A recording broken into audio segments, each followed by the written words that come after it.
예, 안녕하십니까. 세안 TMC의 고주환이라고 합니다. 먼저 이제 오늘 전체적인 내용을 한번 좀 말씀을 드리도록 하겠습니다. 저는 이제 개설적인 진입 측면에서 그동안에 이제 기록이 되어 있던 보고서들, 일제강점기 때 있었던 보고서하고, 그다음에 우리가 이제 67년도에 수리 이후에 낸 보고서, 그 두 권을 중심으로 해서 저는 좀 정리를 해서 말씀을 드리려고 하고요. 그러고 이제 윤원규 박사는 구조 전문가입니다. 그래서 그동안에 석조문화재에 대한 구조안전진단이라든가 이런 것들을 많은 경험을 가지고 있고, 뭐 당연히 석굴암에 대한 구조안전진단도 했고, 그래서 그런 측면에서 이제 구조적인 측면 한번 좀 말씀을 드리고, 그러고 이제 이상원 교수님은 뭐 석조문화재의 지질학적 측면에서, 석재 재질 측면에서 그동안에 많은 경험하고 문화재 위원도 하시고, 그래서 이제 그런 측면을 가지고 당연히 또 이제 석굴암에 대한 프로젝트나 이런 것들은 연구를 하셨기 때문에, 그래서 저희가 이런 좀 프로그램을 마련을 했습니다. 그래서 저는 뭐 보수공사 이력과 관련해서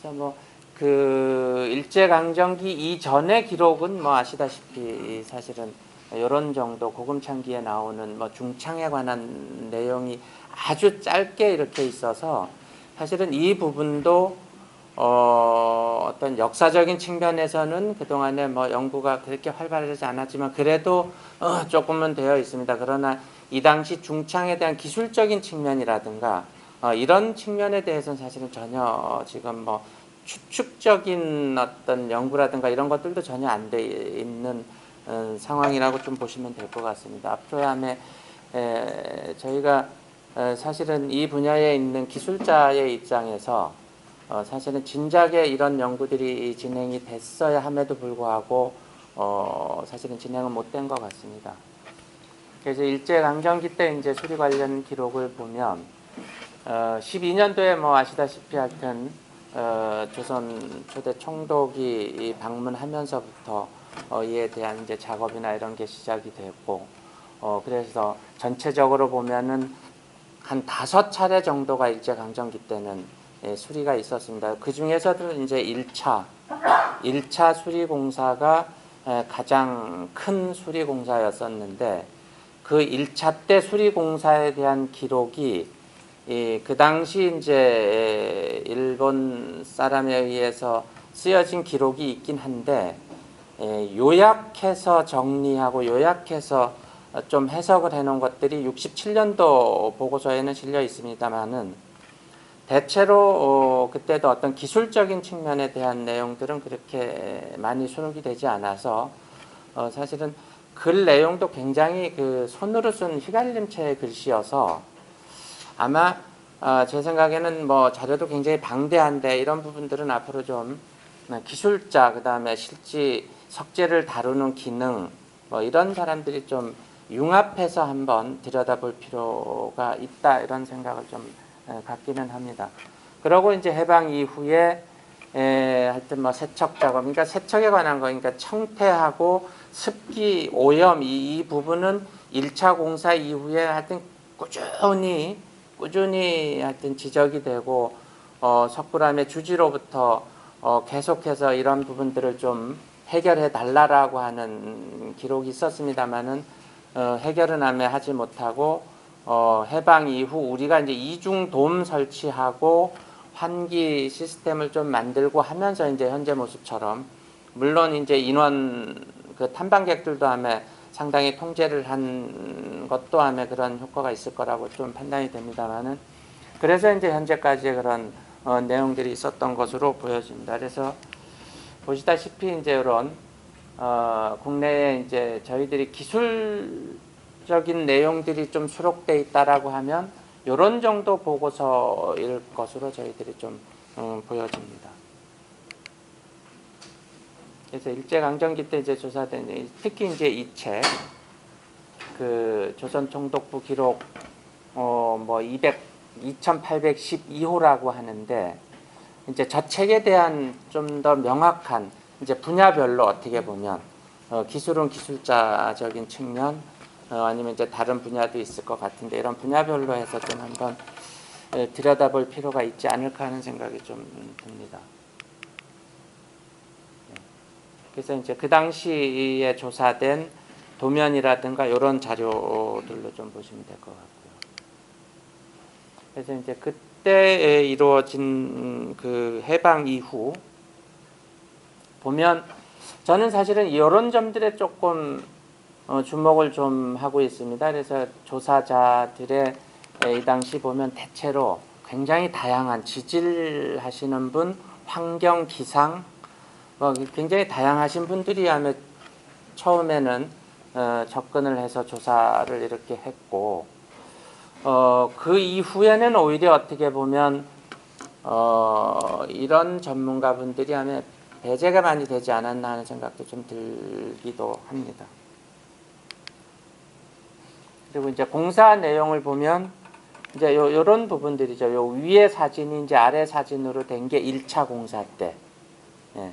그래서 2차 공사 때 사실은 내부의 습기나 뭐 이런 것들 때문에 많은 주지가 해결해 달라고 요청을 했는데 2차 공사는 미미하게 간단하게 끝나고 이제 3차 공사 때는 이제 미술 전문가분이 이제 이런 것들을 가지고 굉장히 지적을 좀 했죠. 이게 무슨 터널 입구처럼 만들어 놓은 뭐 이런 부분들에 대한 지적도 있었고 그러고 이제 내부에 조각상이나 이런 부분들에 대한 막대한 훼손을 했다라고 하는 게 이제 그 당시 일제강점기 때 일본인 이제 미술 전문가들의 지적에 의해서 3차 공사가 아마 굉장히 대대적으로 이루어졌던 것으로 좀 기록은 되어 있습니다. 그래서 사진을 이제 지금 보면 요 사진이 아마 요 사진 전에 여기 풀이 좀 많이 난 사진들이 있습니다. 그게 아마 최초의 사진인 것 같고요.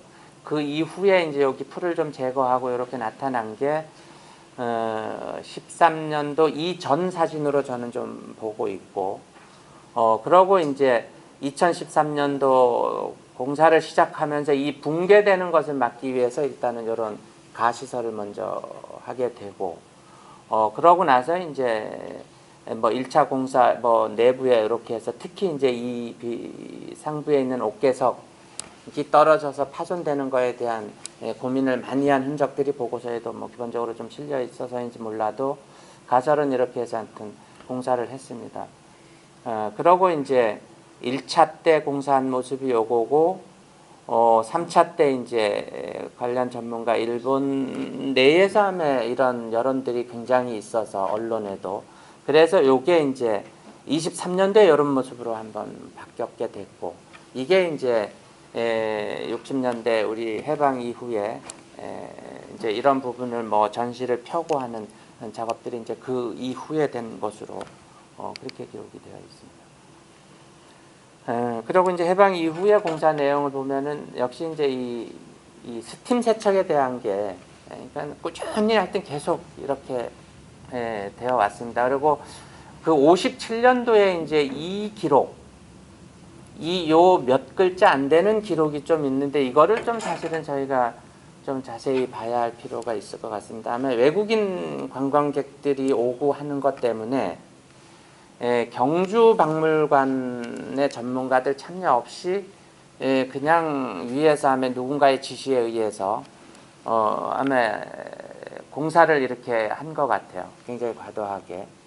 그래서 이때 이제 어떤 방식으로 했는지 이게 기록이 어디에 남아 있을지 모르겠습니다만 뭐 박물관이나 이런 데 참여를 전혀 안 했기 때문에 노출된 기록은 없는데 한번 봐볼 필요가 있지 않을까 하는 생각이 좀 듭니다.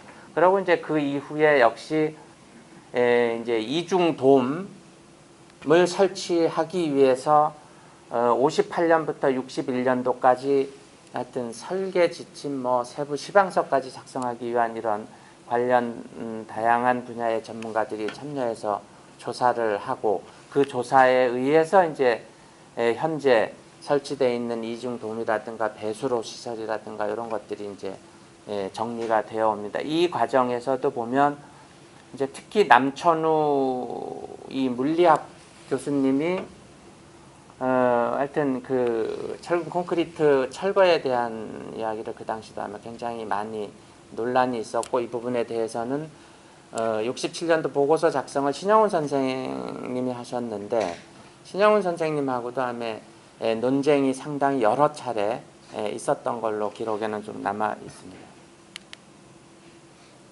이제 세척에 대한 원인은 뭐 그렇습니다. 그래서 그 이제 스팀 클리닝을 하게 되면 어쨌든 붕괴 작용을 어쨌든 촉진한다라고 하는 것들이 뭐 전문가들의 그런 의견이어서 그 이후에는 아마 이 방법은 사용을 안 했던 걸로 그렇게 알고 있습니다. 이제 광복 이후, 해방 이후에 이제 우리 손에 의해서 보존을 위한 도면이 작성되고 공사가 진행된 이런 걸로 보시면 되겠습니다. 저는 여기까지만 하고 임원규 박사님이 또 발표를 하도록 하겠습니다. 안녕하세요.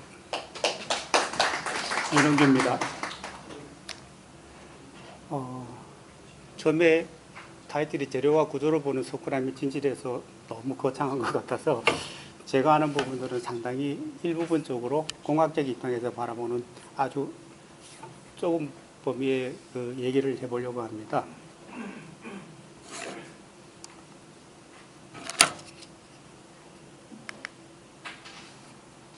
뭐 문화재 현황 이런 것들은 넘어가겠습니다.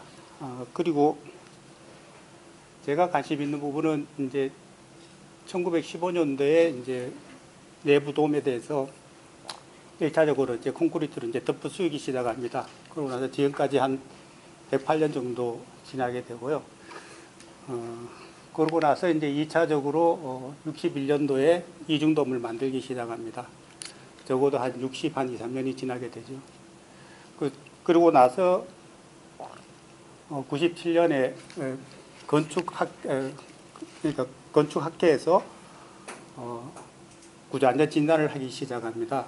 아마 이게 90년도에 그 목조에 대해서는 건축학회에서 한번 진단을 한 적이 있는데 97년도에 일반 석조물에 대해 가지고 진단을 한 것이 아마 우리나라 진단이 아마 최초로 아마 시작이 된 것 같습니다. 그리고 이때부터 이제 여러 가지 이제 석조물에 대한 진단이 많이 이제 진행이 됐던 부분인데, 그때 진단 결과에 대한 부분들을 제가 한번 읽어보겠습니다.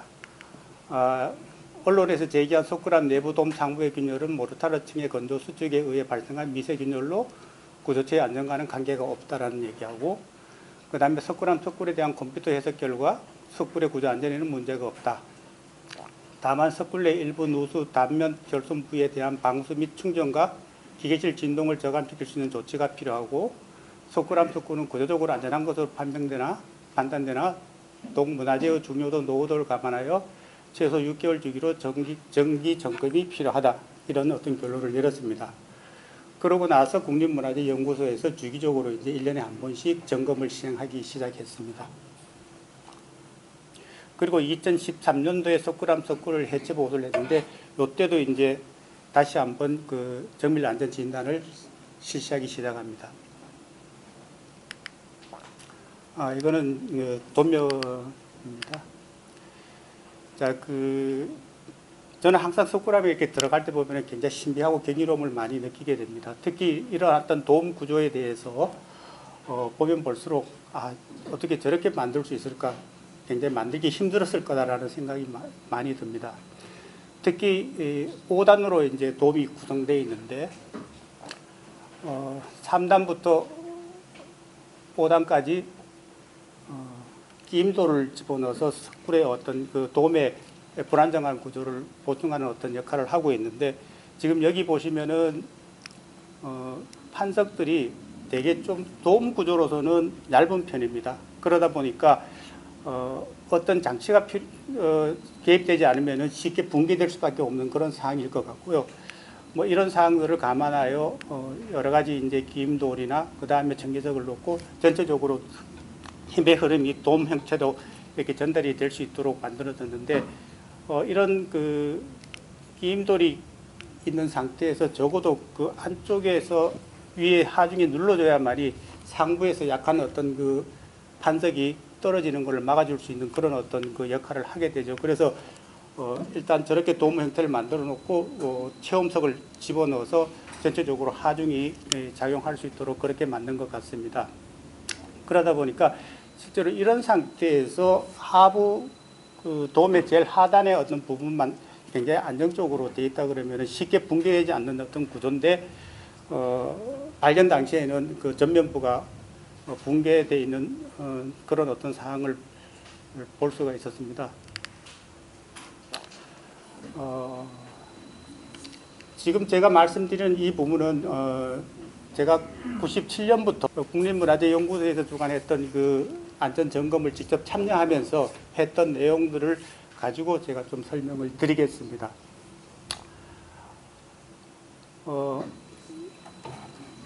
지금 내부 돔에 대해서 굉장히 뭐 정교하게 돔의 어떤 원형을 이제 유지하고 있는데 3D 스캔을 통해서 그 단면을 잘라서 이렇게 보면은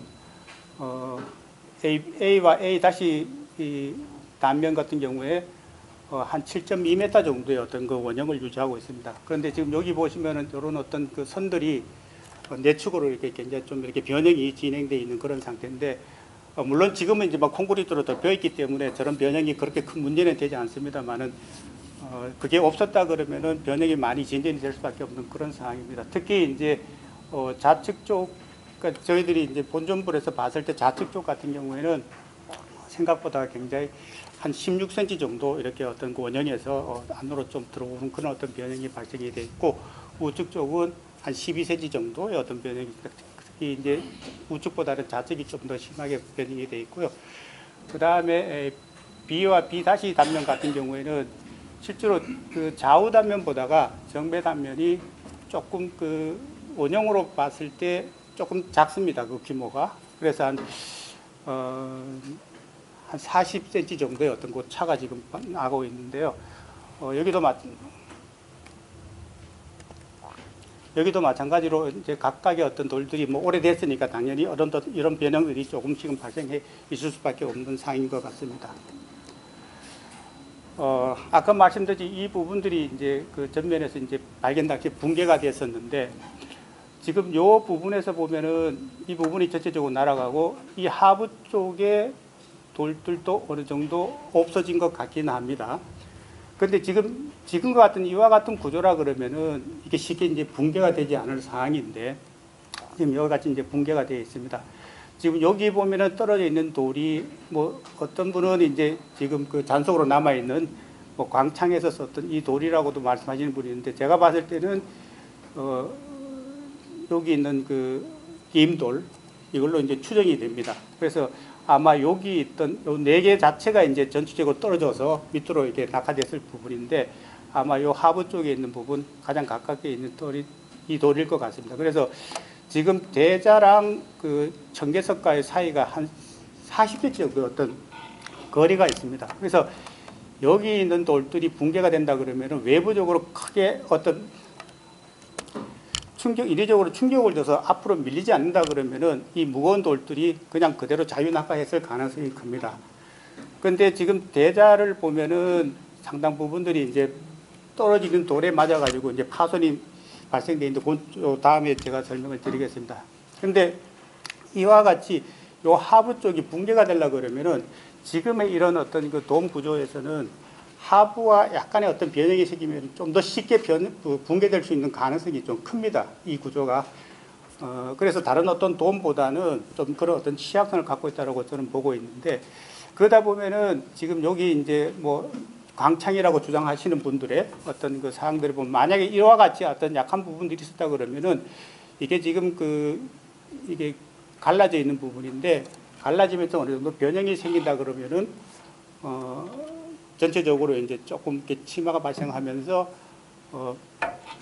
이와 같이 붕괴가 될 수 있는 과정도 있을 것 같다라는 생각이 듭니다. 그래서 뭔가는 모르지만은 이 하부 쪽이 지금과 같은 어떤 구조에서 단단하게 어떤 구성된 어떤 지지가 아니고 약간은 좀 약한 어떤 구조가 있었지 않을까라는 그런 어떤 좀 추정을 해봅니다. 요게 이제 그 선장에서 이제 떨어질 때 아마 그 어떤 돌의 일부에서 부딪혀서 이제 파손이 된 건데, 대자가 파손이 되면서 위에 있는 본전불의 그 연암은 이 자체도 이제 일부 이제 파손이 됐습니다. 근데 이제 이게 큰 돌이 아까도 이제 그 대자랑 그 청계석이랑 그 사이가 한 40cm 정도 어떤 그 거리가 있다고 말씀드렸는데, 떨어지면서 자유낙하하는 돌들이 일부 위에서 어떤 돌들에 부딪혀서 튕걸려서 나오지 않으면은 여기가 부딪히기가 좀 쉽지가 않은 그런 어떤 거리감이 있는 거죠. 근데 어쨌든 이제 위에서 떨어진 돌에 부딪혀서 이제 손상이 발생했고, 지금은 이와 같이 이제 보수가 되어 있는 상태입니다. 근데 그 떨어지면서 이 대자 전체가 좌우로 이제 이렇게 그 갈라졌는데 두 부대로 이제 완전히 분리가 된 상태죠. 그리고 여기서 이제 의석으로 붙인 그 연나무 같은 경우는 이제 균열이 이렇게 지금 발생이 되고 이격이 되어 있는 거죠. 그리고 본전불에도 이제 균열이 이렇게 좀 발생이 되어 있습니다. 본전불과 그 대자 사이, 그 다음에 대자에서 발생하고 있는 여러 가지 이제 그 현상들입니다. 뭐 균열부터 시작해가지고, 그 다음에 이격, 그리고 이제 본전불의 이제 좌측 같은 경우에는 배면에 처음 발견되고 나가지고 그 전에인가 하여튼 뭐 복장 유물이 있는 걸 이제 판단하고 이제 그 도굴을 하려고 하다가 이제 깨낸 부분인데 원래 이제 보수가 된 것 같고요.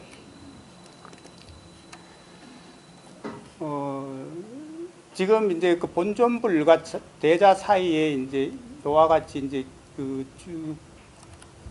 어떤 접촉면을 갖고 있는데, 대체로 지금 이와 같이 이제 다 좀 공간 이격이 좀 심한 편입니다.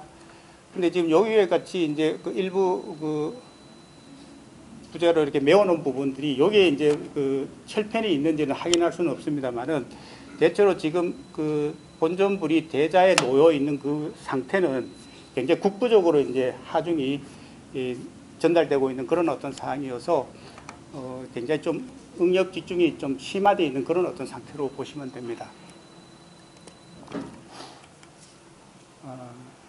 여기서 가장 이제 조금 중요한 부분들이, 자, 본전불이 이제 대자가 이제 이런 식으로 이제 깨져 있습니다. 깨져 있는데, 과연 이게 여기 놓여 있는 철편들이 그 내시경을 통해서 봤을 때 일단 4개는 확인이 됐습니다. 4개는 확인이 됐는데, 이 철편이 옛날부터 있었던 건지 아니면은 보수할 때 본전불을 정말 들어서 그 사이에 끼워 넣었는지는 잘 모르겠습니다.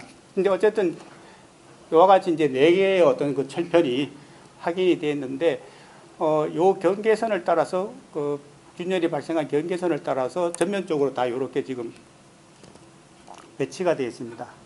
그러니까 철편 같은 경우에 지금 보면은 조금 이렇게 편이 아니라 조금 뜨겁습니다. 이게 자체가 한 5cm 정도도 될 수 있는 것 같은데, 여기 보시면 본전불과 자대 사이 이게 한 5에서 6cm 정도 이렇게 지금 공간이 있습니다.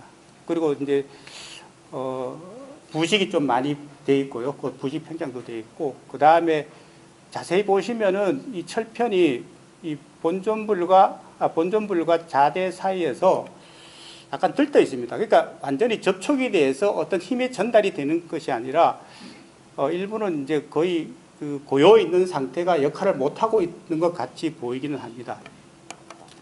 그리고 여기 보시면은 그 철편 앞쪽으로 자대가 이렇게 대자가 깨져 있는 그 상황을 이제 볼 수가 있습니다. 굉장히 틈이 큽니다.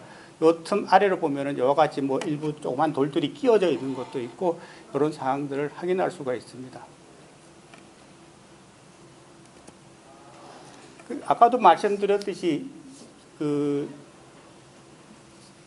저렇게 깨진 것이 단순히 이제 위에서 떨어지는 돌의 충격에 의해서 깨진 거냐, 아니면 그 이전부터 저런 철편들이 보수 이전부터 놓여 있어서 어떤 지진에 의해서 저게 흔들리면서 깨졌느냐라는 것은 아직까지 잘 모르겠습니다. 일단은 어쨌든 충격에 의해서 저런 손상이 발생했기 때문에 그 충격에 의해서 깨졌을 가능성이 가장 높다라고 보이는데, 확실히 이제 그 판단을 하기는 좀 어렵습니다. 그래서 굉장히 그 지진이 많이 발생을 했는데 경주 지역에서 특히 이제 1930년 고려 시대에 뭐 석가탑이 이제 붕괴 직전에 갈 정도까지 어떤 그 지진이 있었다라고 하니까 그 당시로 보면은 상당히 큰 지진이었을 것 같습니다. 그리고 그 요거는 그 돔 내부돔에 대한 어떤 그 균열 사항입니다. 건축학계에서도 이제 그 진단하고 나서 나온 얘기 중에 이제 내부돔에 이제 그 균열들이 이제 발생하고 있지만 안전에는 별 문제가 없다.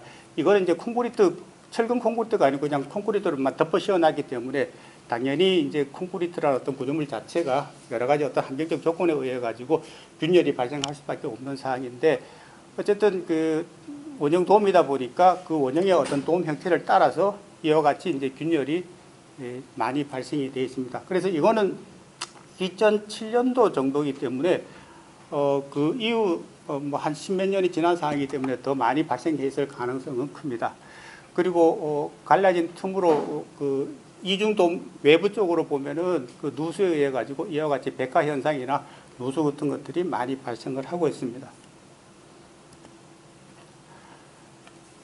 그 본전불에 대한 어떤 그 영향, 그 다음에 이제 자대가 이제 파손이 되면서 발생하는 여러 가지 변형 이런 부분들에 대해 가지고 주변에 있는 여러 가지 그 영향 요인들이 뭐가 있을까라고 판단을 해서 뭐 거기에 보면은 상시 이제 항온 항습에 대한 어떤 제습 작용 이런 것들로 인해 가지고 설비가 이제 가동이 되고 있는데 거기에 대해서 그런 어떤 진동은 그럼 과연 어떤 영향을 주고 있는가에 대해서 한번 측정을 해봤습니다. 근데 일단 설비 자체가 이제 외부 쪽에 있기 때문에 거기서 전달되는 진동이 굉장히 미약합니다. 그래서 이제 우리가 굉장히 엄한 어떤 스위스 기준을 적용을 해도 거기에 대해서 한 뭐 10% 정도의 어떤 진동 수준이기 때문에 뭐 이 진동이 직접적으로 어떤 그 석굴암 내부 어떤 구조물에 대해서 끼치는 영향은 미약하다고 볼 수 있습니다. 그런데 이제 일부 혹자는 뭐 진동하는 전문가분은 이렇게 측정해서는 좀 문제가 있다. 상시적으로 어떤 그 상시 미동을 측정을 해서 전체적인 어떤 그 주파수 관계 이런 부분을 정밀 분석을 해서 정말 어떤 영향을 미치냐 미치지 않냐는 부분들을 좀 판단하는 게 맞지 않느냐라고 말씀하시는 분도 계십니다. 끝으로 이거는 그 2013년도에 이제 해체 보수할 때 이제 정각을 드러냈을 때 콘크리트 구조물의 어떤 형태입니다. 지금 여기 보시는 것이 아마 이쪽에 대한 부분인데 이건 아마 이제 그 61년도 그 2차 그 이중돔을 만들 때 이제 만들어진 어떤 구조물로 보입니다. 이상 제 발표를 마치도록 하겠습니다. 아니, 건축학계에서 저를 이런 자리에 초청해 주셔서 정말 영광입니다. 제가 이런 발표한 지 한 10년이 넘어서 오늘 발표를 할 때 얼마나 매끄러울지 제가 참 걱정이 됩니다. 양해 좀 해주시기 바랍니다. 오늘 제가 말씀드릴 건 이제 지질학을 중심으로 해서 말씀을 드릴 텐데, 제가 생각할 때 건축 설계를 할 때 땅에 대한 지질에 대한 개념을 가지고서 설계를 하면 훨씬 더 좋지 않을까, 저는 그렇게 생각을 해서 저한테 개인적으로 고건축에 대해서 가르쳐 주신 이 건축 쪽에 선생님들이 많이 계십니다. 그래서 제가 이야기를 참 많이 듣고 그렇게 해서 공부를 좀 많이 했습니다. 그 중에 한 분이 저기 있는 거 현석욱 교수도 한 분입니다. 지금 여기 안 오신 분들이 있는데요. 그리고 제가 고건축을 다니면서 보니까 결국 어느 지방의 집 구조로 가는 것이 그 지역의 옛날 그 당시에 문화였지 않느냐. 그래서 제가 오늘 지질학이라는 것을 무엇인가를 간단히 말씀드리고, 그 다음에 지질학이 또 사실은 이제 역사학입니다. 그래서 그걸 좀 말씀을 드리고, 그 다음에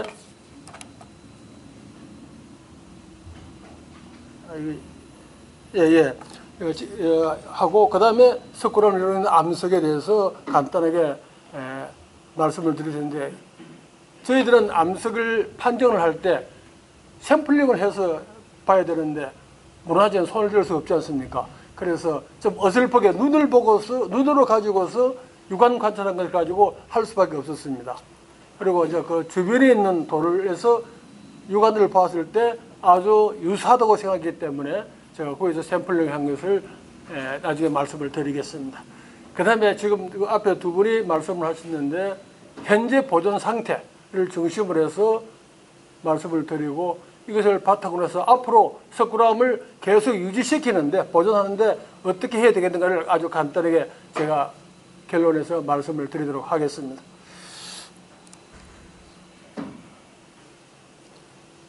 오늘 나오는 사진은 전부 다 제가 직접 찍은 거니까 뭐 여러분들 마음대로 필요하시면 사용하셔도 좋습니다.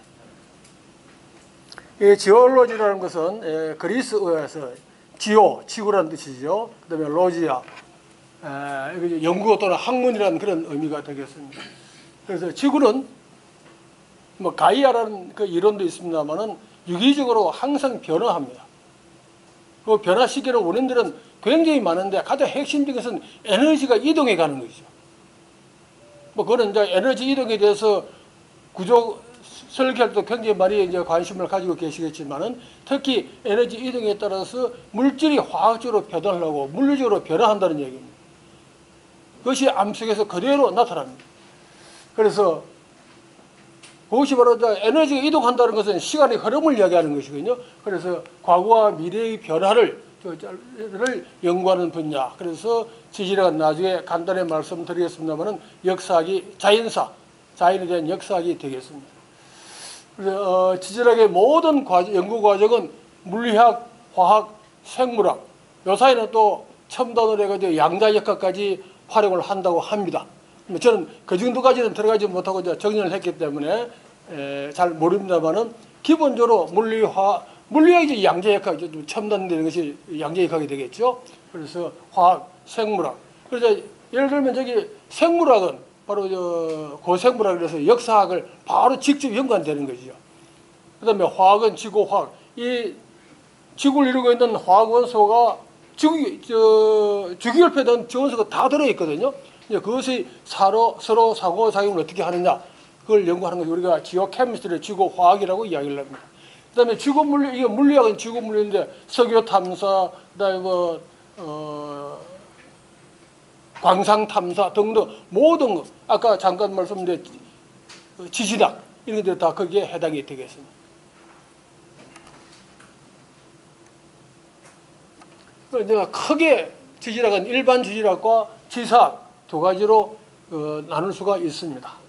그래서 지질학은 일반적으로 지구의 표면과 아래에서 일어나는 현상을 연구하는 분야가 되겠고요. 뭐 예를 들어 환산 분출, 지진, 홍수, 사태 등 이번에 뭐 폭우 때문에 여러 가지 사태가 나는데 그 사태라고 하는 것은 사실은 정밀 조사를 하게 되면 이미 그 기미가 나타나고 있었습니다.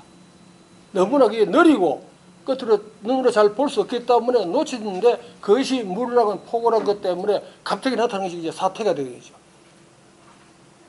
토양, 모래, 암석, 공기, 물 등에 의해서 나중에 또 이제 풍화작용이 나올 때 나오겠습니다만은 이제 그거와 관계가 있겠습니다. 그다음에 지사학은 뭐 말 그대로입니다. 화석을 통해서 그다음에 암석 내에 기록되어 있는 광물들의 현상을 보고서 그 암석이 만들어진 당시에 몇 천만 년, 몇 억 년 전에 환경을 추적하는 겁니다. 그것을 하기 위해 추적하는 데 물리화학, 생물을 그 기본 법칙들을 이론들을 다 활용을 하는 거죠. 그러니까 이게 이제 공룡의 출현식인데 공룡이 우리들이 6천만 년 전에 다 사라졌다고 그랬죠. 그것이 왜 사라졌는가, 멸종되는가를 정말 우연히 발견이 됐습니다. 그 원인을. 그래서 부자 간에 협업해가지고 그것이 아주 요그마한 퇴적층, 화산 쇠설물 퇴적층에 있는 방사성 원소의 특징으로서 이것이 왜 이렇게 갑자기 요 정도 같으면 몇백만 년 사이에 만들어진 그 퇴적층이 되거든요. 어떻게 이것이 이렇게 갑자기 여기면 이렇게 있을 수 있느냐, 아래 위는 없는데 그것을 추적하다 보니까 해성충돌이라는 것이 나왔고 그 해성충돌이 멕시코에 있는 그 큰 분출구가 분화구가 있습니다. 중국해 가지고 그래서 여러 가지 기후 환경의 변화에 의해서 공룡이 멸종됐다 하는 것이 이제 그것이 하나 역사적으로 알 수 있는 것이죠. 그래서 말씀드리면 암석은 이제 근데 암석은 광물의 집합체입니다. 그렇다면 우리가 광물이 무엇인가를 알아야만이 암석을 더 알 수 있겠죠. 그래서 광물은 기본적으로 말 그대로입니다. 자연적으로 생성된 고체입니다. 화합물이라는 얘기죠. 그런데 여기는 예외가 있습니다. 액체, 석유도 광물로 취급을 하고 천연가스도 광물로 취급을 하는데 고체는 아니니까 우리가 준광물이라고 이야기를 합니다. 그래서 광물 범위에는 들어간다 그런 얘기죠. 그래서 이 유기물도 원소들이 서로 규칙적으로 배합하고 있죠. 결합하고 있죠. 이 고체인 광물도 그 원소들이 전부 다 규칙적인 배열을 하고 있습니다. 그 규칙적인 배열이 어떻게 되느냐에 따라서 그 광물의 결정 모양이 저게 달라지게 되죠. 하나 예를 들면 석탄, 이제 흑연, 화학성분이 C입니다. 탄소입니다. 다이아몬드 C. 그런데 이것들이 결합해 있는 상태가 다르버려서 하나는 다이아몬드가 되고 하나는 흑연이 되는 거죠. 여러 가지 그 다음에 물리적 성질이 이제 달라지게 됩니다. 그래서 우리들은 이 물리적 성질을 가지고서 그 광물을 분별을 하게 되죠. 이거 좀 밑에 좀 잘못해서 암석은 과거에는 광물들이 집합체다. 자연을 기록한 책이다. 이 광물은 나오겠습니다만 광물은 글이고 글자고 암석은 돌, 샘플 조그만 것은 하나의 조그만 이제 글이라고 문장이라고 생각하면 됩니다. 노두 큰 돌과 하나의 책이고 큰 그 돌들이 이루어져 있는 여러 종류로 이루어진 하나의 산맥 같은 게 있죠. 이런 것은 하나의 역사서가 되겠습니다. 뭐 그런 개념으로 접근하시면 되겠습니다. 그래서 저 밑에 결정질과 비정질이라는 게 있는데 이 원소들이 규칙적으로 잘 이렇게 결합되어 있으면은 형태가 잘 나오게 되겠죠. 그런데 경우에 따라서 굉장히 검증을 시키다 하게 되면 이것들이 제대로 규칙적으로 제자리에 들어가지를 못합니다. 바로 유리를 생각하면 됩니다. 유리. 그리고 우리가 비정질이라고 이야기하는데요. 그렇게 생각하시면 됩니다. 광물의 특성은 어떤 화학 원소로 이루어져 있느냐, 그 다음에 어떤 원소들이 어떻게 결합되어 있느냐, 그것에서 그 광물의 물리적 화학적 성질이 결정이 됩니다. 혹시 다이아몬드 반지를 가지고 계시는 분, 여자분 있으면 절대 불에 가까이 하지 사버립니다. 연기만 남습니다. 재만 남습니다. 절대 그렇게 하지 마. 그리고 혹시 진주 반지를 가지고서 어디에 걸치면 바로 금이 생깁니다. 나중에도 이제 말씀을 드리겠습니다. 그래서 광물의 특성은 색, 같은 광물인데도 안에 아주 미세하게 미량 성분이 원소가 다르게 들어가게 되면 색이 달라집니다. 우리가 보통 옥 그러죠. 순수한 옥은 무색입니다. 색이 없습니다. 결정 형태가 색이 없어요. Al2O3로만 되어 있습니다. 그런데 거기에 철이라든가 티타늄이라든가 마그네슘이라든가 이런 것들이 아주 ppm 단위로 미량 들어가 있으면 색깔이 붉게 나오고 루비입니다. 파랗게 나면 에메랄드, 비치 이런 게. 그러니까 다이아몬드도 미량 성분이 불성분이 하나도 없으면 색이 없습니다. 무색입니다. 그런데 거기에 다이아몬드 중에 제일 비싼 다이아몬드 색이 어떤 거죠? 임 박사님. 푸른색 다이아몬드죠. 거기는 마그네슘이 아주 미량 들어가도 색깔이 그렇게 띕니다. 그러니까 우리들이 겉으로는 순수한 것을 좋아한다 하면서도 보석류는 불순물이 들어간 것을 더 좋아합니다. 그건 한 좀, 예? 그다음 이제 결정키는 기하학적 배열 상태입니다. 이것은 우리가 엑스레이를 통해서 구조들을, 내부 구조를 전부 다 파악할 수 있습니다. 요새는 이제 뭐 양자, 단층으로 이렇게 관찰하게 되면은 더 상세하게 우리가 알 수가 있죠. 그다음에 벽계, 이게 이제 쪼개지는 것을 이야기합니다. 아까 말씀드린 이제 흑연, 이번 이렇게 얇게 이렇게 쪼개지죠. 이게 탄소도 이렇게 딱 배열되어 있습니다. 인데 요 사이는 계람력이 강한데 그 아래층 요 사이는 계람력이 약합니다. 그래서 여기 잘 떨어지죠. 그것이 이제 그렇게 된 것이 끝으로 드러나는 것이 벽계면이라고 이야기합니다. 광물들한테 종류들마다 벽계면이 있는 것이 있고 없는 것이 있고 백계면이 한 방향짜리고 두 방향짜리고 세 방향짜리가 있습니다. 나중에 이제 현명에서 잠깐 보일 텐데요. 그런 걸 우리가 가지고서 결정을 합니다. 원자들 간의 결합이 비교적 약한 방향을 생각하시면 되겠습니다. 그 다음에 광택. 색의 느낌입니다. 우리가 볼 때 느낌입니다. 같은 광물인데도 느낌이 다릅니다. 지금 말씀드리는 전부 다 광물을 분별하는데, 분류하는데 다 기본이 되는 성질들을 이야기합니다. 이런 걸 하나하나 다 우리가 공부를 해야 되죠. 그래서 머리가 좀 아픕니다. 뭐 이런 여러 가지 광택은 색의 느낌이라고 생각하시면 되겠습니다. 그 다음에 색과 좋은 화학성분이 주로 결정해, 아까 말씀드렸죠. 강옥, Al2O3인데 크롬이 들어가면 적색 루비라고 이야기하고, FeTa가 들어가면 이제 사파이어, 에메랄드, 비치 이렇게 이제 우리가 나누게 됩니다. 이제 그런데 같은 광물을 해도 이게 초벌구의 자기판에 이렇게 긁어보게 되면 분말이 되겠죠. 그 색깔이 다릅니다. 다른 경우가 있습니다. 그걸 가지고서 우리가 광물을 또 세분하는 경우도 있습니다. 그 다음에 경도, 하드니스. 이거는 다이아몬드가 하드니스, 여기 이제 나와 있는데, 이거 모스의 하드니스 스케일인데, 이제 활석이 1번이고, 다이아몬드가 10번이거든요. 이걸 그냥 그레이드를 이렇게 나눈 겁니다. 예를 들어서 강옥의 경도하고 다이아몬드의 경도가 활석을 기준해 볼 때 수치로 따지게 되면은 강옥은 약 한 30배가 되고 다이아몬드는 한 50배가 됩니다. 그러니까 그 순서는 아니다. 그렇게 이제 말씀을 드릴 수 있습니다. 그래서 여기 이제 어떻게 느끼시면 여러분, 두 강물을 서로 이렇게 비벼 봤을 때 어느 쪽에 지금 흠집이 생기느냐. 흠집 생기는 그 광물이 경도가 낮다. 다이아몬드가 이제 10번이거든. 제일 강하죠. 망치 3개죠. 망치. 그러면 저 칼날 여기에 해당이 되는데, 망치 이들이 어느 게 깨지겠습니까? 서로 부딪히면 망치 깨진다 그러죠. 한번 깨보세요. 그 다이아몬드 박살납니다. 그러니까 경도하고 강도는 다르다. 그렇게 생각해요. 경도는 이거 주로 비볐을 때 이야기고, 강도는 부딪혔을 때 이야기입니다.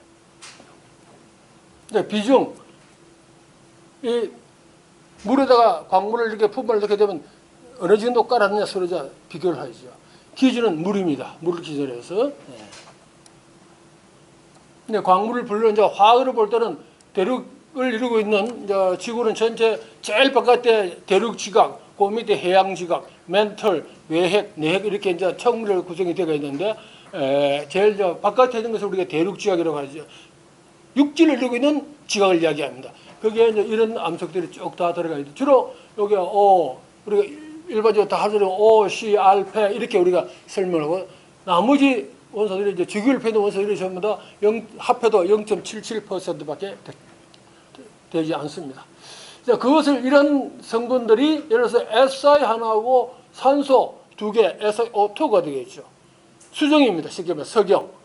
이제 그런 것을 SiO2로가 기준인 광물, 우리가 규산염 광물이라고 이야기를 합니다.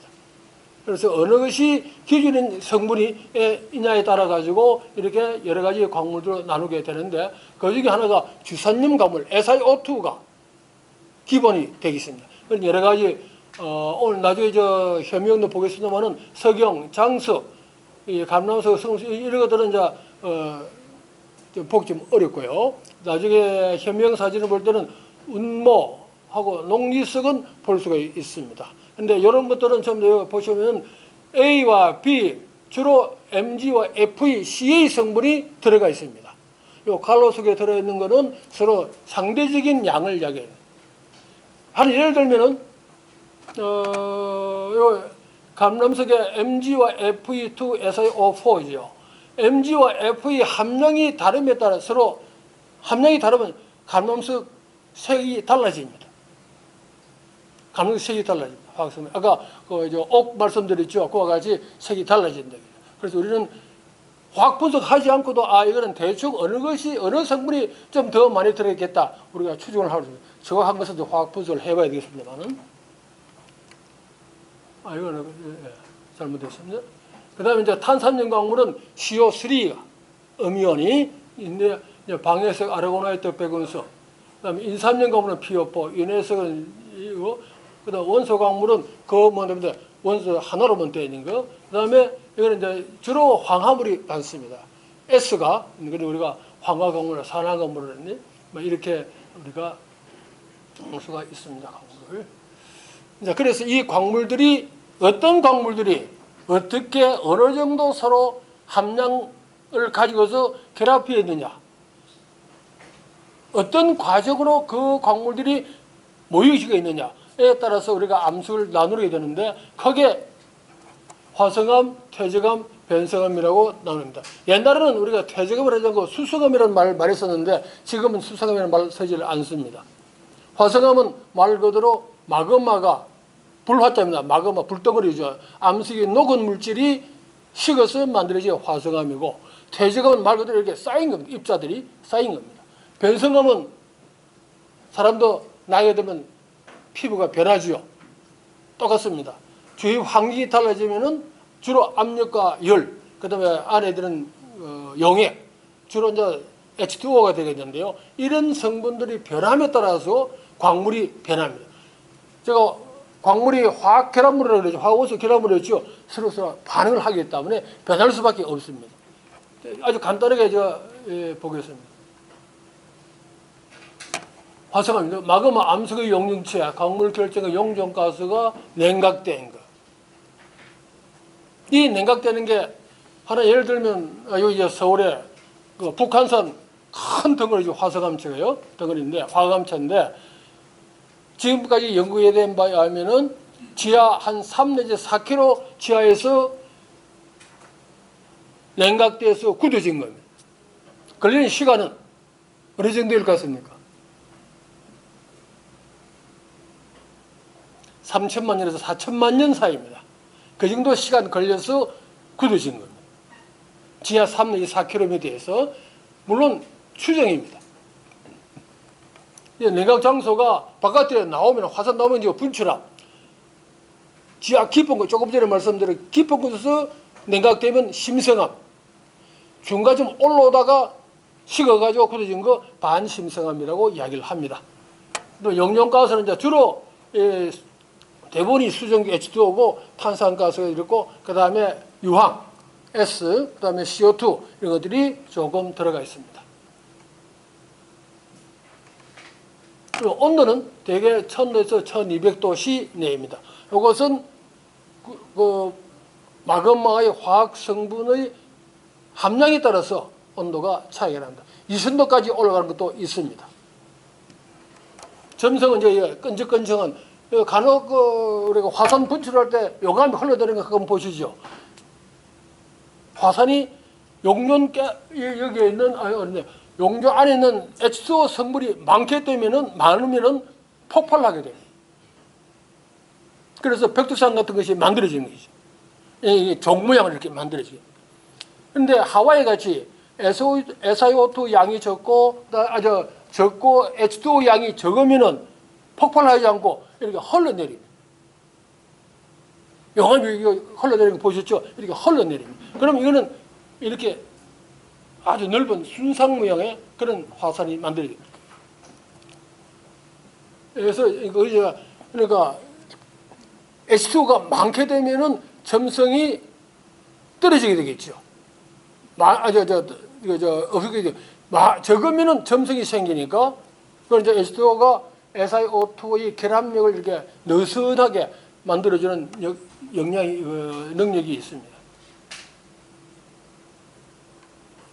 그다음에 이제 그 광물들이 아주 간단히 말씀드리면 천천히 식으면은 마그마가 광물들이 충분히 자랄 수 있습니다. 자기 형태를 만들 수 있는데 그렇지 않고 빨리 식으면 화산 분출되게 되면은 우리 거기 제주도 여행 가서 현만 보시면 광물을 구분할 수 없죠. 그러니까 결정질, 비결정질 이렇게 비현정질 이렇게 나오고 그다음에 반상조직은 어떻게 하는가 하면 아까 반심성암을 말씀드릴 때 지하 깊은 곳에 이렇게 서서히 마그마 위로 올라오다가 각 광물들은 화학 성분에 따라서 결정 온도가 서로 다릅니다. 그래서 결정 온도가 높은 놈은 지하에서 빨리 올라오다가 온도가 내려가야 되니까 빨리 식어버리게 결정이 되죠. 결정 온도가 낮은 놈은 지표까지 나오는 그러니까 올라올 때까지 멜트 상태로 용액 상태로 있는 중에 다른 놈들은 광물이 되는 거죠. 그러면 이 광물은 성분들을 자꾸 모아가지고 광물이 커지게 됩니다. 나중에 지표 가까이 와서 식어버리게 되면 입자들이 굉장히 작게 되겠죠. 그래서 아주 미세한 광물들 속에 큰 광물들이 이렇게 박혀있는 경우가 있습니다. 그걸 우리가 반정이라고 하는데 그런 것을 나타내는 우리가 반상조직이라고 이야기를 합니다. 네. 예, 그래서 주로 저 화성암에서는 주로 현재까지 밝혀지는 광물은 제가 현재 계실 때까지 밝혀진 광물의 종류는 약 3,000종이 됩니다. 그 중에서 우리들이 좀 비교적 흔하게 볼 수 있는 광물의 종류는 약 한 50종 정도 됩니다.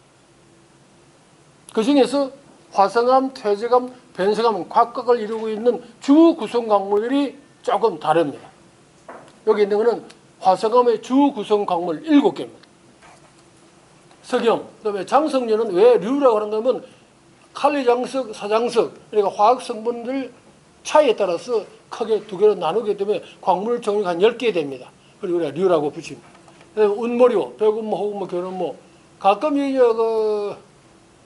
백운모를 보게 되면 가끔 그런 분들이 많습니다. 산에 가다 보면 이 백운모가 황암 속에 있는 백운모가 풍화돼서 떨어지면 금빛을 띠는 경우가 있습니다.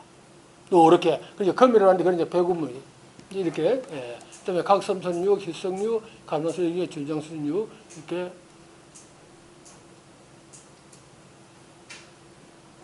죄송합니다.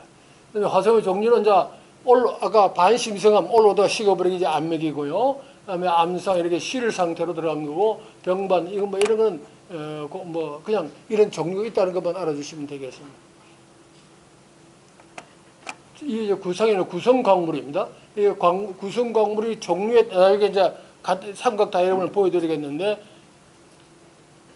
조성 비에 따라서 어떤 광물이냐 조성비에 따라서 암석을 우리가 화성을 분류를 하게 됩니다. 예를 들면은 황암은 석영과 칼레장석, 사장석, 허구모, 백운모, 각섬석이 주 구성 광물인데 칼리장석이 NaK가 많이 들어있는 장석이 사장석 NaCa가 들어있는 것보다 양이 더 많을 때 우리가 일반적으로 화감이라고 이야기를 하는데 화강 섭록을 합해서 우리가 야외에서 화강암류라고 붙일 수 있는 것이 약 한 300종 정도 됩니다.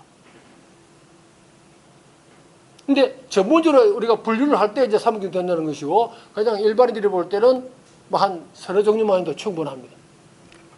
그래서 이제 화강 섭록하면 여기 보게 되면 백운 각섬석인데 각섬석과 허금모가 요 화강보다 양이 훨씬 많습니다. 이거 나중에 어떻게 그 양을 이야기하는 걸 나중에 말씀을 드리도록 하겠습니다.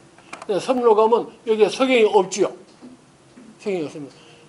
다시 말해서 여기서 요 경우는 요 라인을 꺼서 SiO2 함량이 뚝 떨어집니다. 그다음에 FeMg, CA 함량이 화학성분이 급격히 올라갑니다. 그래서 이 석영이나 이렇게 칼리장 온도가 낮은 이런 광물을 만들 수가 없습니다. 이제 발리암, 이거 이제 모드라고 해서는 최적비입니다. 광물의 현미경 하에서 우리가 면적비를 계산을 하게 되는데 우리가 화성 지점도 입자들이 동글동글 하거든요. 입상 조직입니다. 그러니까 어느 쪽을 짜더라도 면적이 비슷하지 않겠습니까? 그래서 현미경 하에서 이건 퇴적암, 변성암에서는 안 됩니다. 화성암 종류는 이 현미경 하에서 면적비를 계산하면은 최적비하고 같다. 그래서 그것을 가지고서 우리가 모드 분석이라고 이야기를 합니다. 나중에 더 말씀을 드리겠습니다. 화학 조성은 이제 펠식은 SiO2가 많을 때 이리 갈수록 SiO2가 여기 작아지고 그다음에 Fe와 Mg, CA 성분이 많아질 때 우리 이렇게 구분을 합니다. 그다음에 알칼리, 서브알칼리, 캘식은 알칼리 그대로 Na와 K가 많은 거, 그다음에 캘시움 CA가 많을 때 암석이 달라집니다. 그다음에 이제 두 번째 퇴적암은 말 그대로 입자들이 물 밑에서든 육지에서든 관계없이 쌓여서 많을 때 우리가 퇴적암이라고 말합니다. 그대로 말 그대로입니다. 그다음에 지표의 암석이 풍화돼서 침식되고 운반되고 퇴적 분지에 퇴적이 될 때 우리가 퇴적작용이라고 하는데 그렇게 만들어진 요 퇴적물, 요 우리가 퇴적물이죠. 거기 분지가 깔아 내려갑니다. 그러면 위에 자꾸 쌓이게 되겠죠. 그 압력, 밑에서 올라오는 열에 의해서 고화작용, 암석까지 일어나서 굳어진 것이 지금 에베레스트 산, 히말라야 산맥 이야기 많이 들어보실 텐데 거기 있는 암석은 6천만 년 전에는 바다 밑이었습니다. 해주 아주 깊은 곳이에요. 거기에 터키에 가다 보게 되면 암모나이트라든가 이런 것들이 그 화석들이 나와 있는 걸 그 사람들이 채취해가지고 파는데 그건 바다 밑 환경이었다. 아주 옛날에 심해졌다 하는 것을 말씀을 드립니다. 그건 이제 속성, 다짐, 고결, 제결성 여러 가지 이제 과정이 거친다. 이건 다 물리적인 작용인데 이런 물리적인 과정을 거치면서 화학 작용이 병행이 된다. 이렇게. 그래서 이 퇴적암은 크게 세 종류로 나눕니다. 퇴적된 물질이 입자들이 지표에 있던 암석이 풍화를 봐서 잘게 짜게진 입자들이 쌓인 것이냐. 그걸 우리가 쇠설석이라고 이야기를 합니다. 그 입자 크기에 따라 우리가 이제 이렇게 구분을 하는데요. 이제 쇠 여러 가지 암석들이 있고, 이제 이런 것들은 바로 그 입자들이 어떤 환경에서 다시 말해서 바다 깊은 곳이냐, 얕은 곳이냐, 해변가에 있느냐, 호수도 마찬가지입니다. 환경에 따라서 입자가 운반대에 가다가 입자가 큰 놈들은 멀리 운반되지 못하겠죠. 쉽게 말해 이제 강물로 보게 되면 폭우가 나서 입자들이 막 돌들이 운반대에 가다가 유속에 떨어지게 되면 큰 놈들부터 먼저 깔아지지 않겠습니까? 그러니까 그 위치에 따라서 환경이 다르다. 그래서 우리가 퇴적 환경이라고 이야기하고 이 암석 퇴적암을 연구하게 되면 이 암석이 어떤 환경에서 퇴적되는가를 우리가 알 수가 있습니다. 그것만 전문으로 연구하는 분야가 또 따로 있습니다. 특히 이 고수류, 옛날 물의 흐름 방향. 근데 이제 나중에 이제 화석 이제 이런 걸 우리가 그다음에 이제 변성암. 제일 제가 주로 연구했던 분야가 암석학 중에서 변성암입니다. 골치 아픈 거죠. 그래서 변성암석과 공부하는 사람 학생들이 좀 드뭅니다. 화성암 퇴적암을 먼저 알아야 됩니다. 그 다음에 변성암 들어가죠. 그 다음에 저는 이 철광상을 이제 논문을 썼는데요. 철광상이 어떻게 만들어졌냐 이게 철이 변성작용에서 만들어진 것을 했거든요. 그래서 좀 머리가 제 아파서 변성작용은 중요한 것이 열과 압력을 받았지만 고체 상태를 그대로 유지하고 있는 거예요. 고체 상태를 유지해서 변화합니다. 그래서 A라는 광물이 멜트되지 않고 그대로 B라는 광물로 변합니다. 여러분 아까 말씀드린 광물 종류에 따라서 화학 조직이 서로 다르다 그랬죠. A 광물이 B 광물을 갔으면 화학 조직이 바뀌는 거예요. 그러면 거기는 먼저 A 광물과 B 광물이 서로 붙어 있는데 이 두 광물 사이에 화학작용이 일어나는 겁니다. 그래서 그 사이에 C라는 광물이 만들어집니다. 그 C라는 광물을 나중에 A 광물이 다 없어지고 B 광물이 다 없어지고 C라는 광물 하나만 딱 남는 경우도 있습니다. 그걸 가지고서 우리가 이것은 어느 정도 온도 압력하에서 만들어지는가를 우리가 알고 그러니까 실험에서 이제 나온 데이터 비교해서 우리가 알 수가 있습니다. 모든 과정이 광물과 조직 속에 다 보존이 되어 있습니다. 예를 들어서 A 광물과 B 광물이 이렇게 기둥 모양의 광물이었다. 두름이 반응을 해서 가운데 C라는 광물이 있는데 이 C라는 광물이 예를 들어서 흑연이다. 흑연은 기둥 모양이 아니거든요. 그러니까 암석의 조직이 바뀌게 되죠. 그것을 가지고 우리가 연구를 하게 됩니다. 변성장의 범위는 대개 100도씨 이상에서 뭐 많으면은 한 1200도까지 올라갑니다. 그래 올라갈 때 만약에 H2O 물이 암석 속에 많이 들어있으면 우리가 공복수를 하는데요. 그리고 물을 많이 가지고 있는 광물이 있으면 물이 유리가 되겠죠. 그래서 광물이 녹는 경우도 있습니다. 그때 우리가 변성 교대장이라고 해서 변성장애가 구분을 해서 취급을 합니다. 그래서 이제 압력은 수킬로에 한 300기압, 1kbar, 뭐 수킬로바까지 올라갑니다. 경우에 따라서. 그래서 우리가 실험실에서 그 온도와 압력을 재현을 해서 광물의 변화를 측정을 합니다. 우리 압력을 예를 들어서 2kbar씩 한 5kbar을 어떻게 만들어낼까요? 현명히 가지고 우리가 실험을 하거든요. 아주 그 실험을 한 현명의 렌즈의 형태는 이렇게 해서 뾰족하게 이렇게 되어 있습니다. 이 제일 밑에 다이아몬드 렌즈가 박혀 있습니다. 압력을 가게 됩니다. 10kbar까지 올릴 수 있습니다. 그 압력을. 그때 밑에 있는 광물이 어떻게 변하는가를 우리가 추정을 합니다. 아주 고온 과압에서 실험을 하는데요.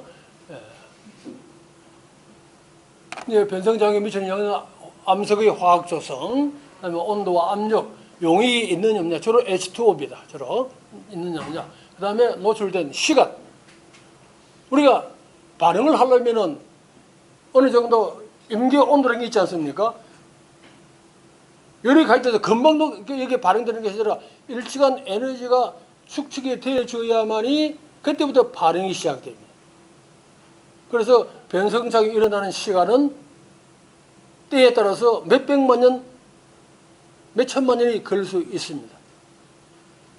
그래서 간혹 가다가 야외에서 우리가 볼 때 변성암을 보게 되면 같은 이 변성암 덩어리 있는데 A 광물과 B 광물이 생성 시기가 몇천만 년 차이가 생길 수 있다. 그런 얘기죠. 한 암석 속에 있어요.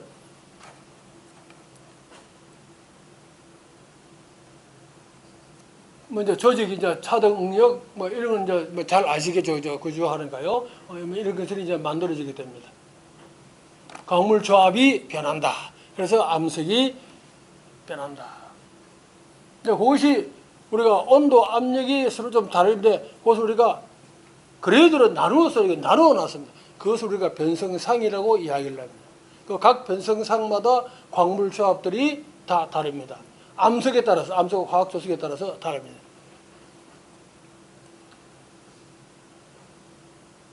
뭐, 우리가 흔하게 볼 때 전파암, 천매암.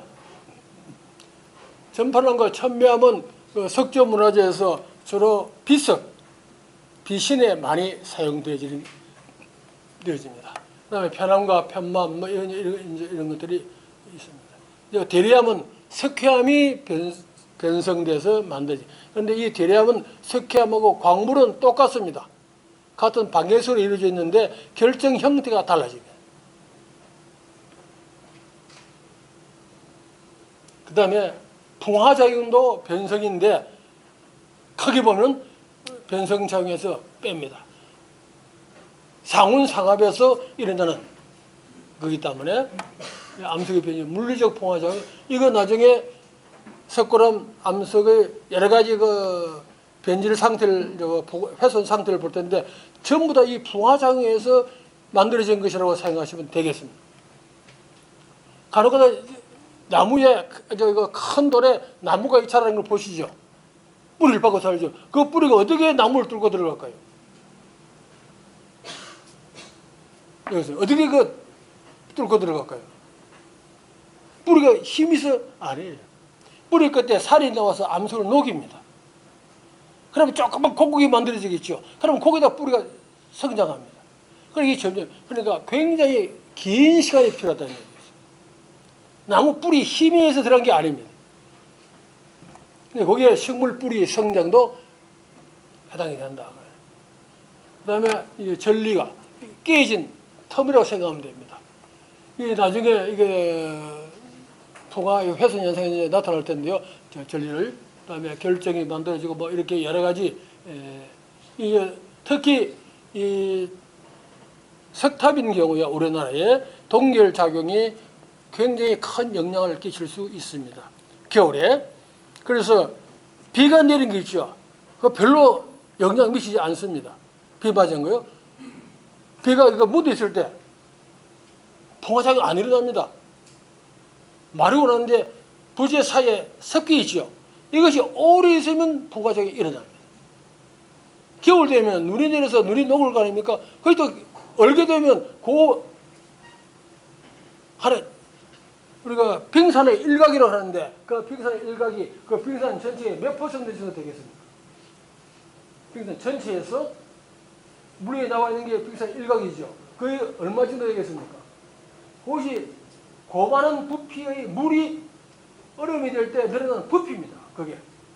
그게 그만큼 가벼워졌다는 얘기죠. 그게 어느 정도 되겠습니까? 너무 어려운 거 물어봤나요? 그게 한 9%대입니다. 그래서 그래서 빙산의 일각 실제로 하라면 약 10%라고 생각. 그 압력이 어마어마합니다. 그 압력이 암석의 공국에서 파괴시킵니다. 그래서 풍화가 촉진이 되겠죠. 그리고 이제 각 저항 강물들의 팽창률이 서로 다르기 때문에 그 차이. 이것을 금속에서 활용한 것이 뭐죠? 온도 조절하는 겁니다. 그대로 활용한 것이 서로 부피가 다르게 되면 이제 팽창률이 다르게 되면 온도 올라가게 되면 이것이 밀어질 거 아닙니까? 그러면 전류가 차단돼서 스톱 되죠. 온도가 되면 다시 불어지니까 전류가 통해요. 이제 그 아주 기본적인 바로 이거 똑같습니다.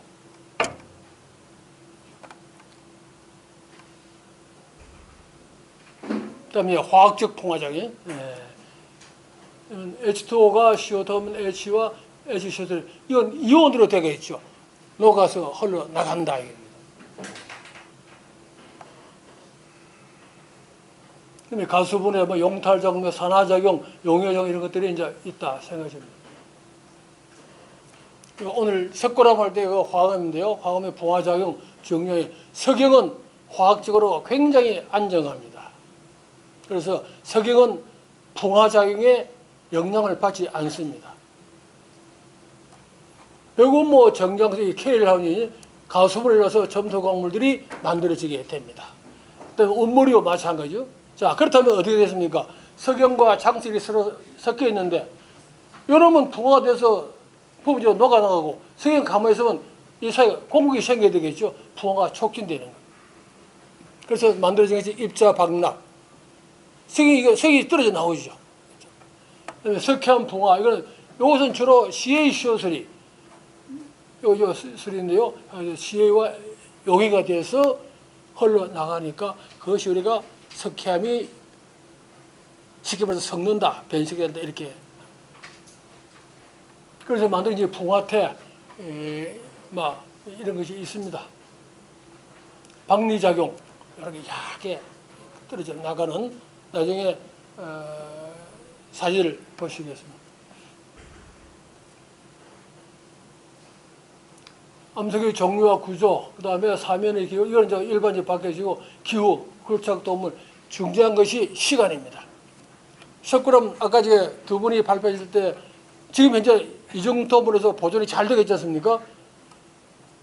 1999년 10월 달에 안에 제가 들어가서 사진을 찍었고, 이번에 이거 발표하느라고 우리 고조한 대표님 꼬드겨 가지고 다시 가서 사진을 찍었거든요. 변화가 없습니다. 거의, 육안으로 볼 때는 거의 변화가 없습니다. 그만큼 보존 상태가 좋다는 그런 이야기입니다. 뭐냐, 시간이 굉장히 중요한데 지질학적인 시간으로 볼 때는 20년은 시간도 아니죠. 자, 그래서 지금까지 말씀드린 것을 간단하게 왜 역사학이냐를 말씀드리면 바로 이겁니다. 지표에 있는 암석, 이거부터 시작을 합니다. 풍화, 침입해서 입자들이 운반되어져 가지고 퇴직분해서 퇴직이 되죠. 이게 침강되게 되면은 퇴직암이 되는 겁니다. 굳어지게 되면은 이거 이제 퇴적물이죠. 고화작용 거쳐서 퇴적암이 만들어집니다.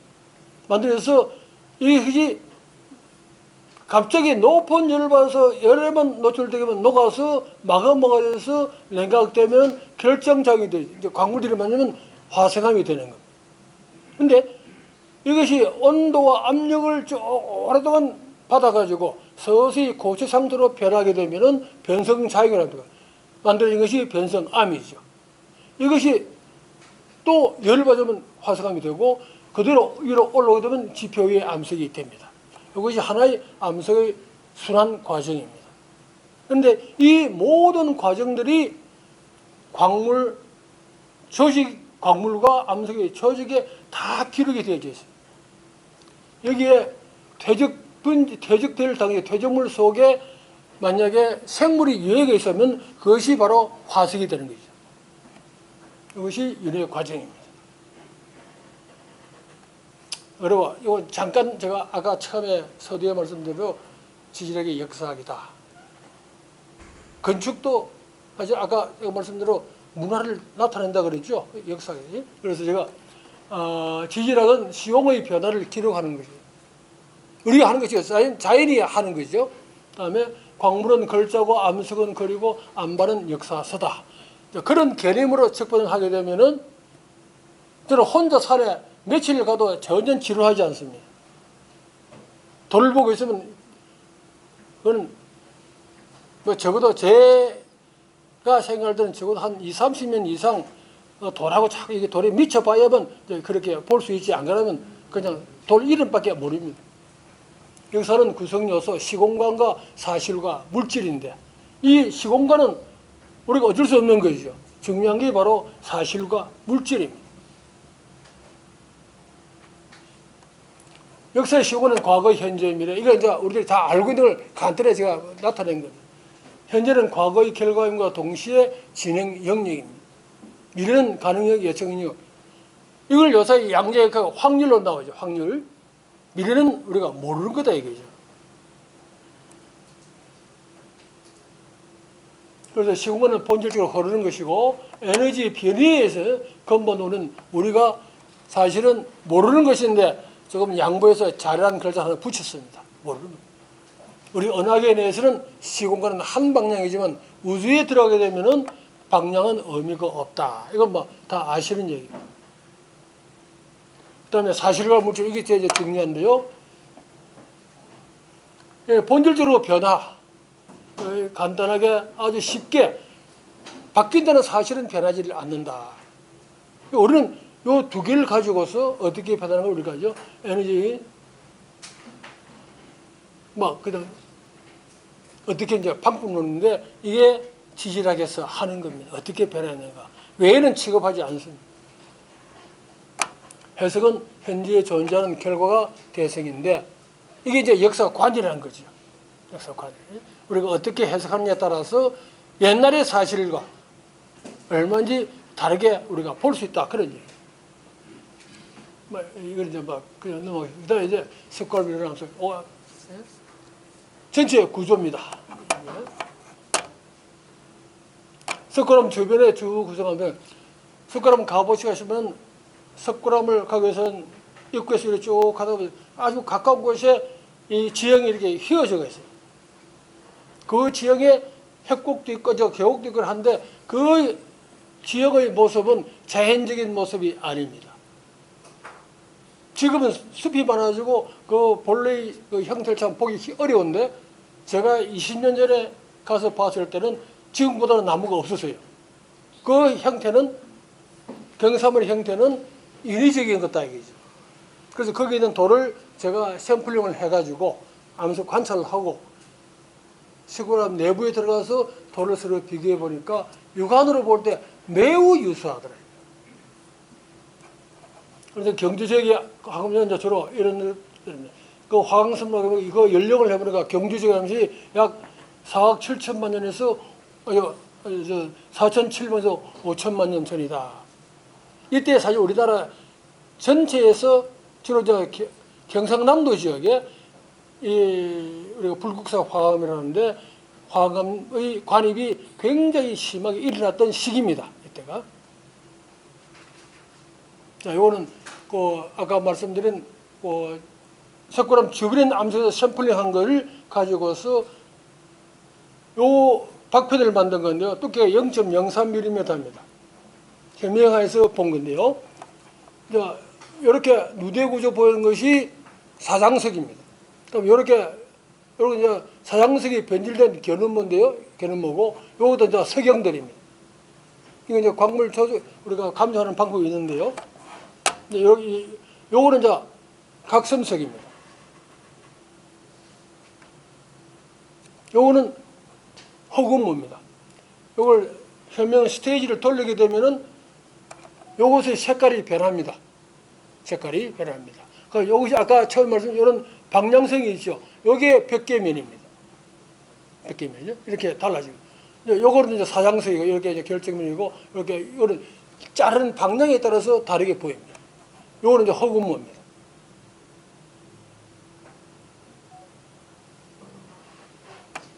요거는 이제 각섬석 종류고요. 요것도 각섬이고, 요게 이제 허금모. 요거는 알칼리 장석 계통입니다. 이제 요거는 정장석입니다. 정장석. 이거 우리가 쌍정이라는데 요 두 개가 스테이지를 돌리게 되면 색깔이 번갈아 바뀝니다. 근데 요건 이제 허금모인데요. 요거는 우리가 광물을 색을 볼 때 밑에 평강판이 하나 있고 위에 평강판이 하나 있습니다. 이게 이제 대물렌즈인데요. 위에 걸 빼고 보면은 광물 색, 그 빼고 볼 때 광물이 색입니다. 위에 빼고 보게 되면 이 정장석과 이런 것들은 색깔이 없습니다. 근데 요거는 허금모인데 요거는 연한 갈색에서부터 진한 갈색까지 띄게 됩니다.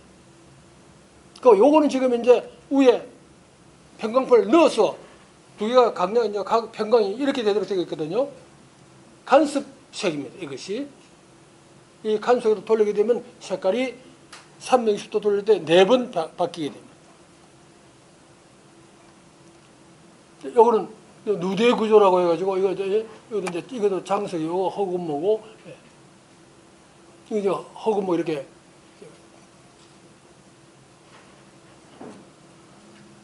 이것을 아까 제가 모드 분석을 했는데 현명하에서 오늘 거리들을 짜가지고 면적비를 구합니다. 요거 하나 하는데 1시간 이상 걸립니다. 근데 학생들 보고 이거 하나 몇 개 넣으면은 그날 저녁에는 저녁을 사든지 술을 사든지 해야 됩니다. 한 개만 하는 게 아니고 수십 개를 하거든요. 그래서 현명 이 샘플들을 가지고서 면적비를 구해가지고 광암 종류를 분류하는 기준이 있습니다. 스트레이크 아이젠이라는 옛날 67년도에 한 소리인데 이거는 화강암에 대해서인 겁니다.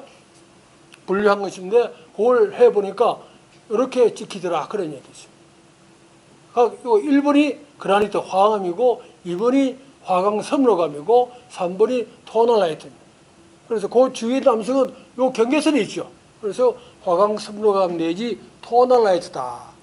그런데 이것들은 사실 크게 볼 때 화강암 종류에 들어간다. 이렇게 보시면 되겠습니다. 이제 화강암 종류가 여러 가지 많다 그랬죠. 그러니까 일반인들이 볼 때는 이거는 다 화강암인데 전문적으로 분류를 하게 되면 이렇게 분류를 할 수 있다. 그런 얘기입니다. 이제 석굴암 내 암석들입니다. 요거는 1999년 10월 달에 찍은 거고, 요거는 지난 이주일 전에 찍은 사진입니다. 똑같습니다. 이거는 이제 왜 색깔이 다르냐? 조명에 따라서 달라진 거지, 암상은 변화가 없습니다. 요거는 룻배입니다. 요거는 포유물이라 그래가지고, 암석이 이 화강이 만들어질 당시에 최초에 들어있던 광물입니다.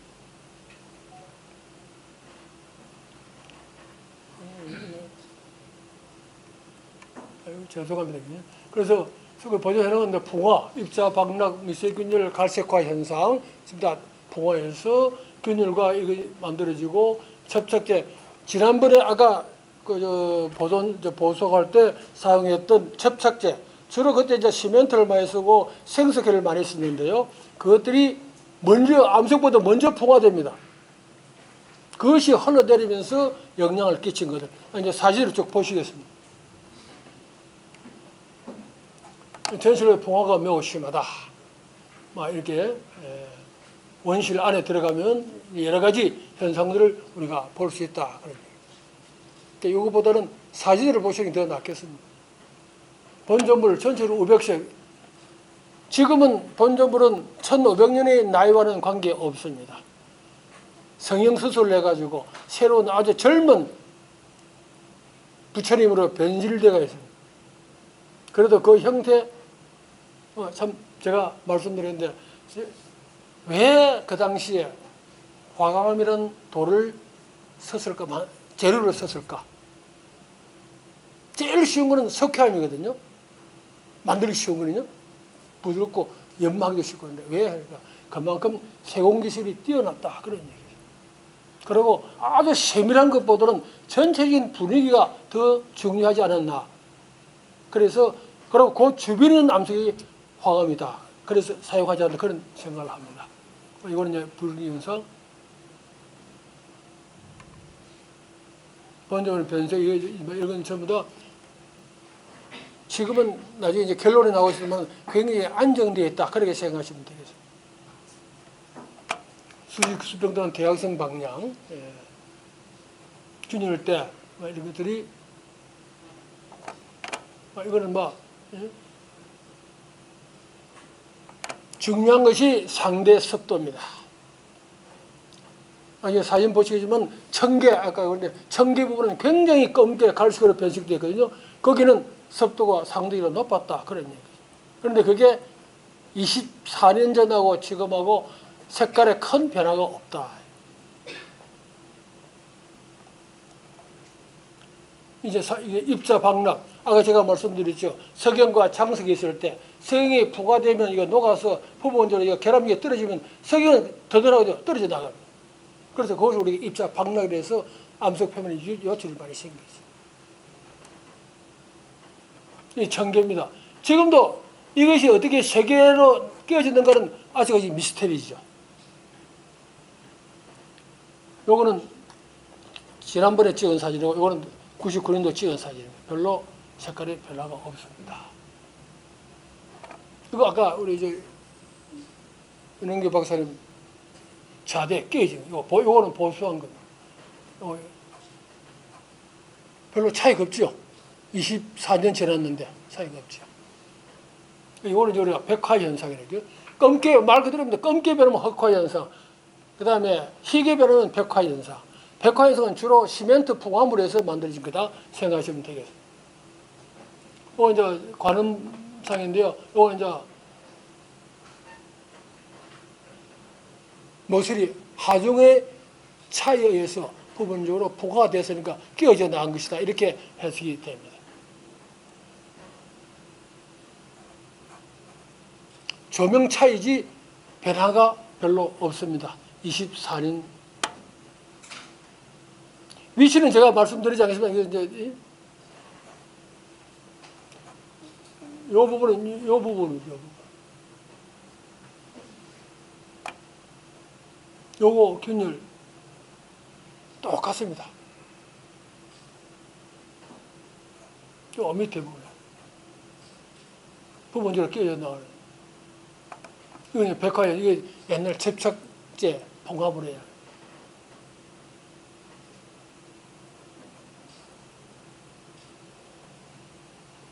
이건 백화연이죠. 갈색화연이죠. 이거 모서리에 끼어져 나가는 접착시켜 나가는. 이거는 홍해물에 들어갈 때 홍해 있는 백화 현상. 요거하고 요거 똑같죠? 형태가. 색깔은 우리가 이 조명 차이 때문에 구분하기 어려운데 이 형태가 차이가 없습니다. 요거는 하중 차이에 해가지고 아마 이것은 보수공사하고 할 때 약간의 억력 차이만 생겨도 저렇게 부분적으로 깨져 나갈 수 있습니다. 요거는 사람들의 손때입니다. 옛날에 새까맣게 변한 거예요. 요거는 이제 뭐 백화현상이 이렇게 조명 차이 때문에 그렇습니다. 여기도 깨져 나가고요. 아까 쐐기, 번전물, 여기가 깨져 나가던 거 접착시킨 거죠. 요겁니다.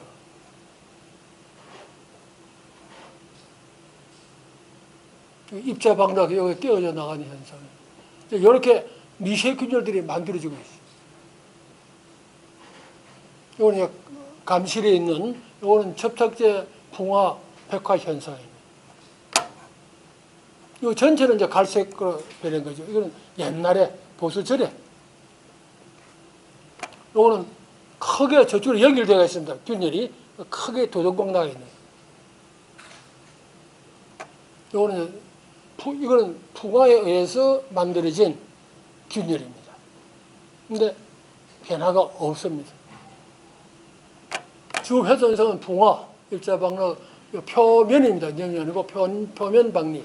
균열, 미세균열, 균열 때 주로 풍화와 축이한 것이다. 변성은 백화 현상과 백화 현상이다. 입자방락 그렇게 현재 상태 그러죠. 별로 심하지 않고 특별한 보수 처리가 필요하지 않다. 현재로 볼 때. 표면 박리 있죠. 균열을 내재적 원래 암석 속에 있던 영어로 하면 인트린직이라는데요. 그 균열이 풍화에 의해서 나타난 것이다.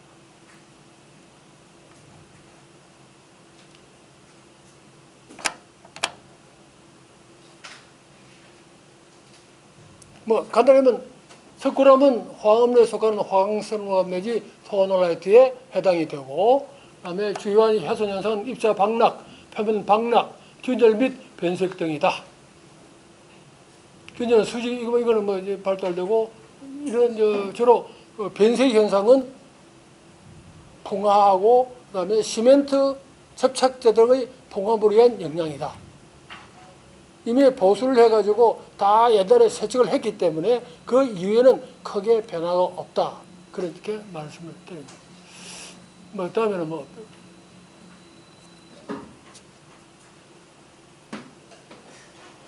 감사합니다.